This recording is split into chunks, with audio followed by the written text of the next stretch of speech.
I'm all secured here in San Antonio, Texas, and I got the RV parked right here. I'm taking up 2 spots, so what I did is I simply paid for 2 slots here for the RV. Get it all secured and everything, and now we're gonna go check out the Alamo.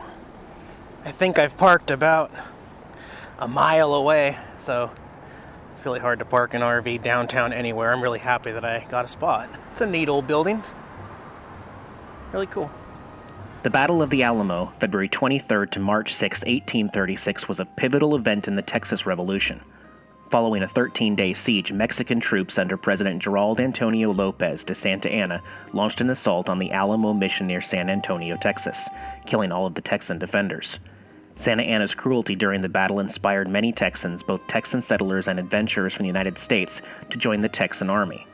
Buoyed by a desire for revenge, the Texans defeated the Mexican army at the Battle of San Juanito on April 21, 1836, ending the revolution. Several months previously, Texan had driven all Mexican troops out of Mexican Texas. About 100 Texans were then garrisoned to the Alamo. The Texan force grew slightly with the arrival of reinforcements led by eventual Alamo co-commanders James Bowie and William B. Travis. On February 23rd, approximately 1,500 Mexicans marched into the San Antonio de Bexar as the first step in a campaign to retake Texas. For the first 10 days, the two armies engaged in several skirmishes with minimal casualties. Aware that this garrison could not withstand an attack by such a large force, Travis wrote multiple letters pleading for more men and supplies, but fewer than 100 reinforcements arrived there. In the early morning hours of March 6th, the Mexican army advanced on the Alamo. After repulsing 2 attacks, the Texans were unable to fend off a third attack.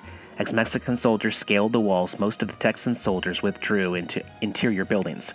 Defenders unable to reach these points were slain by the Mexican cavalry as they attempted to escape. Between 5 and 7 Texans may have surrendered. If so, they were quickly executed. Most eyewitnesses' accounts reported between 182 to 257 Texans died, while most historians of the Alamo agree that around 600 Mexicans were killed or wounded. Several non-combatants were sent to Gonzales to spread word of the Texan defeat. The news sparked both a strong rush to join the Texan army and a panic known as the Runaway Scrape, in which the Texan army, most settlers, and the new Republic of Texas government fled from the advancing Mexican army. Within Mexico, the battle has often been overshadowed by events from the Mexican-American War of 1846-48. In 19th century Texas, the Alamo complex gradually became known as a battle site rather than a former mission.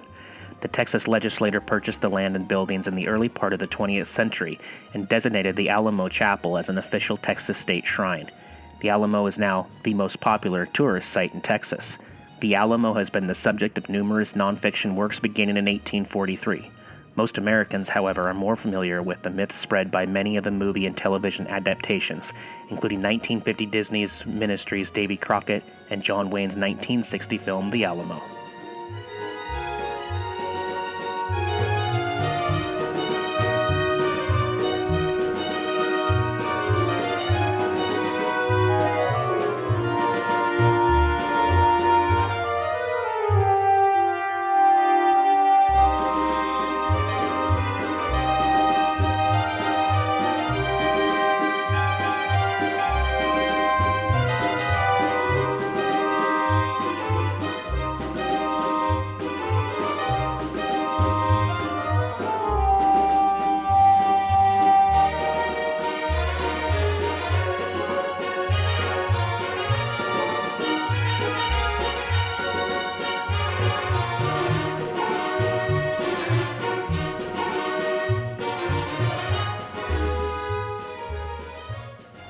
One thing I don't talk often enough about my travels is the fact that so many places and things I go see are no photography, video allowed.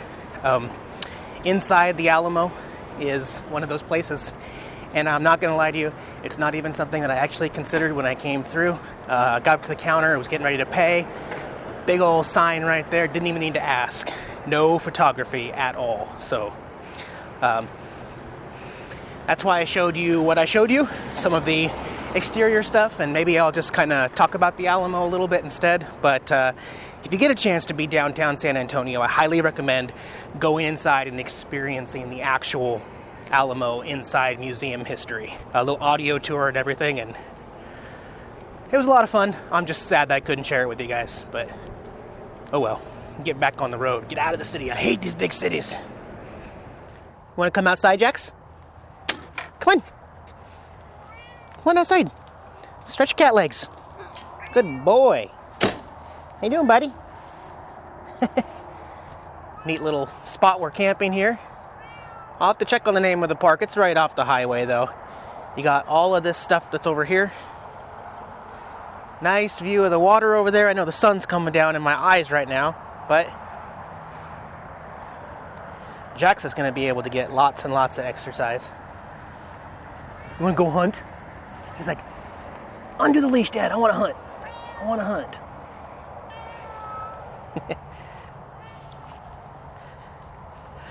I'm gotten to the point where the first time I need propane. Since I bought this RV, I'm below a quarter of a tank. So how do you find them in Texas? It's a little different here in Texas because actually the entire South.